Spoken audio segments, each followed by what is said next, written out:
Hi guys, so for today's video, mabibisi nga ako ngayong araw nga na to. Kaya si Gerald at si Geraldine nga yung pinagbantay ko nga ng shop. Kasi aalis nga kami ng kapatid ko na si Elena. So yun, naantay-antay ko na nga lang nga siya dito sa shop. Bago nga ako umalis nga dito, ang daming ang customer. Pero hindi ko na nga sila tinulungan kasi kayang-kaya na nga nila yun. Dating nga ni Elena dito sa may bayanan, hindi na nga siya nagpunta dito nga sa shop. Sabi na nga lang nga niya, nandun na nga siya sa baba. Kaya bumaba na rin ako. Ang plano kasi namin itong time nga na to, mamimili nga kami ng mga gagamitin din nga sa unit. Yung gabi pa lang pagkatapos nga namin mabisita nga yung unit na kukunin nga namin. Nagplano na kami ng mga bibilihin nga namin. Nilista na namin lahat. Mula bedsheet nga at kung ano-ano pang mga gagamitin nga namin. Pagkatapos nga naming mamili nga ni Elena, dito na nga kami sa Sukat Dumiretso. Andito nga silang lahat kaya tumambay nga muna kami. Then bumili nga si Elena nga ng pizza kasi nga nanalo nga siya ng scatter. O diba, sana all.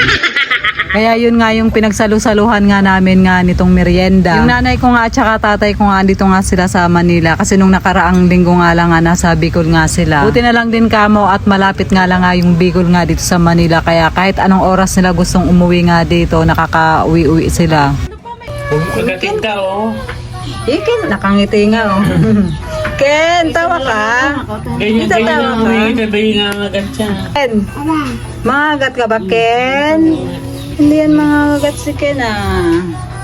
Bakit nanganto kapag ikaw lang Sarap ng buhay ni Ken, ah.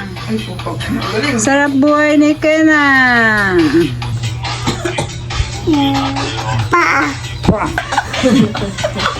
Trisha, Trisha. Trisha daw. Dali na ikaw, kaya mo yun eh. Ay, Trisha naman, dali. Trisha, oh. Dito yan. Kaya mo na yung cellphone, dali para Hindi nga para kayong sa dalawa sila. doon. Dali dito kayo. O dali kayo tatlo dali. Ano? Bidyoan ka din. Tris, halika na. Nakasama yung Hindi ako sounds. marunong eh. Hindi mo nakayak na si Trisha, oh. Tingnan mo, liyain nyo na. Ayun na. Gayahin mo lang eh. Hindi ka pa niya marunong ah. Joke lang. Okay, 1, 2, 3, ilan? Emergency. Wait lang. 1, yun na, yun na. Ayan. Sasayaw daw yung dalawa. Uy, galing ah. Palapit. Yan. Si Binbin lang magaling.